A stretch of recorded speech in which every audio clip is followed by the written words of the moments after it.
Hello, fellow stampers. This is Yana Smakula for My Favorite Things. Welcome back for another video tutorial. In this video, we're making a gift card holder Christmas card with the My Favorite Things Holiday Penguins stamp set. Let's dive right in. Just like always, I started working on my card by stamping the images I wanted to use for my project. So we'll do the stamping and the coloring first, and then I'll show you the mechanism how to build the gift card holder for your project. Here I have a Christmas tree and two penguins, and I'm stamping these using Memento Tuxedo Black ink onto Neenah Solar White 80-pound cardstock using a mini MISTI stamping tool. One of the reasons I picked this particular stamp set for my project today is because of the size of the images. When you're making a gift card holder Christmas card, you need to make sure that one of your images, the main image, is large enough to hide a gift card behind it. You need that image to have a coordinating die, as that is what will make the partial cut for the gift card holder to hide on the card. And the Christmas tree in this particular stamp set is actually large enough to hide a gift card. So that's the reasoning behind why I'm using this particular stamp set and why I'm making the type of card that I'm making today. Now, there are two penguins in the Holiday Penguins stamp set. I first stamped these two, but later I changed my mind and stamped the other two penguins to use for my card. I used my Copic markers and did fast coloring of these images. I went with a flick style coloring to color the Christmas tree, and here you can see me flicking the color. Now, this is my darkest green, YG67, and I'm flicking that mostly under the branches where the darkest area on the tree would be. Next, I'm using my medium shade, YG63, and again, flicking that onto the tree, extending the color a little bit further down, mimicking the pine branches. And then finally, using my lightest green, this is YG03 color, and coloring the rest of the image in. Now, this is a very simple coloring method, yet one that gives great results for trees or flowers, things like that. Next, I'm going back to my medium and to my dark colors to intensify the shading and emphasize the flicks on various parts of the tree. And you can see how it really transforms when I add the darkest color again. I love how dark those shadows become. As for the tree ornaments, I decided to color them red. So I'm going for a traditional color combo here, which is red, green, and I'll add some white and light blue. I used R22, R24, R27, and R39 colors. I will later add dimensional clear droplets over each ornament to have it appear dimensional and glass-like on the finished card. I also used E37, E33, and E31 colors to color the trunk of the tree brown. So very simple coloring, nothing special happening here really. Next, to color the penguins, I used just a handful of colors. I went with C10 to color their fur black and just gave the fur a one solid layer of color, no shading at all. Next, I used a W1 marker, which is a warm gray, and added a slight shadow to the white fur on their bellies and their faces. To color the Christmas hats, I used the same reds I used for the ornaments on the tree, so R22, R24, R27, and R39. And I also brought in an orange marker, YR15 and YR04, to color the beak and their feet. Having colored my images, I cut them out using coordinating dies. Now that we have all of the elements for this card ready, it is time to build the pocket for the gift card. And it's very easy to do. All you need for this is a die, and it can be in any shape die, to cut an opening large enough to have a gift card go through.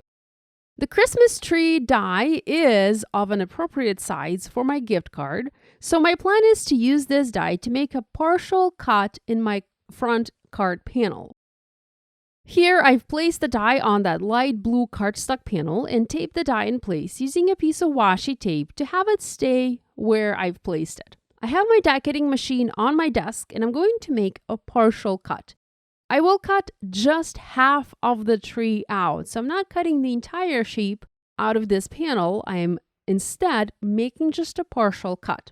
I like to add a piece of thin printer paper over my panel to protect it. Now, if you do a lot of die cutting, and if you're using old cutting plates, you might have some cut marks on them and even some gunk sitting on the plates, and that can transfer onto your paper when you do your die cutting. So to protect the paper from all of that, you can place a piece of thin printer paper, just really thin paper between the paper and the top cutting plate, and that will help protect your nice cardstock panel. Next, I'm adding my top cutting plate, but I'm not covering the entire panel. I'm making sure that the plate covers just the half of the tree, like so. See, where my thumb is holding the plate in place, that's where that top cutting plate ends. So anything under the cutting plate or anything to the left of my thumb will cut out, but anything on the other side to the right of my thumb will stay intact, making that partial cut that we need to house our gift card. So let's send this through our die cutting machine to make the cut, and let's take a look. We have a pretty cool partially cut Christmas tree shape in our background panel. And that's exactly what we needed to house a gift card. Now, before I put my card together, I want to decorate this background panel a little bit. For this, I'm using the older stamp set from My Favorite Things called Serene Snowflakes, and I'm going to white heat emboss it on this panel. I've treated the panel with anti-static powder to make sure my embossing will be nice and neat. Next, I've inked up the images with clear embossing ink and stamped them onto my panel. Again, I'm using my mini MISTI stamping tool as it makes the stamping so much easier and a lot cleaner as well. I've added white embossing powder and going to heat set it with my heat tool to melt the powder in place. Now, I love the look of these crisp white snowflakes on a light blue background. They're very, very pretty. I'm going to repeat this process and heat emboss a few more snowflakes to cover the other part of the panel with heat embossing. Now, I have also heat embossed a sentiment, but I later decided to add a stamped sentiment panel over it as this sentiment was getting lost. While the white snowflakes do look fantastic on this light blue background, the white sentiment is a bit too detailed and it's not visible enough on this background. Here's a look at the background. You can see the snowflakes look really great while the sentiment is a bit lost. I've created an A2 white side folding card base for my card, and I have also trimmed my background panel with a partial cut to 4 by 5 1/4 inches. I'm going to foam mount this panel onto the card to create a bit of dimension. Now, the trick here is to properly adhere the partial cut panel to allow the gift card to slide in and out. Notice where I'm adding glue to this panel and which areas I'm keeping free from any adhesive. Make sure you do the same to allow the gift card to be easily inserted into this card. See, the partially cut tree now works a little bit like a partially opened door, and it, in a way, even indicates where the gift card can go in. Let's go ahead and adhere this onto the card base. And now you can add glue onto the entire panel. It doesn't matter where you add glue, just go ahead and adhere this onto the card base. Next, I'm going to foam mount the Christmas tree die cut over the partially created cut on my background. And this die cut will hide that cut line on the background, yet you'll still have the option to add your gift card to the card. I've also foam mounted the sentiment panel and added my cute penguins onto the card next to the tree. I placed one of the penguins over the sentiment panel, blocking a part of the sentiment. The sentiment says a holiday treat, indicating, in a way, a presence of a gift card on this card. I know you're probably wanting to see how that gift card inserts onto the card, and we'll get to that in just a minute. I have also die cut little candy canes. These can be used as tree decorations if you wish to decorate your tree a little bit further, but I decided I wanted my penguins to hold them as if they are walking with the candy canes in hand. Here, I've already adhered these small droplets over the ornaments on the tree to make them appear dimensional.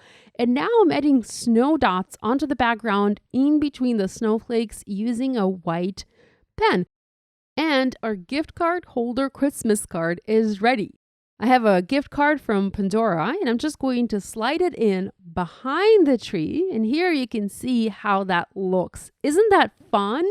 And it was so easy to make too. You can make this kind of card design using many coordinating dies from your stash. You just need to make sure that the die you're using is large enough for the gift card to hide behind whatever object the die cuts out.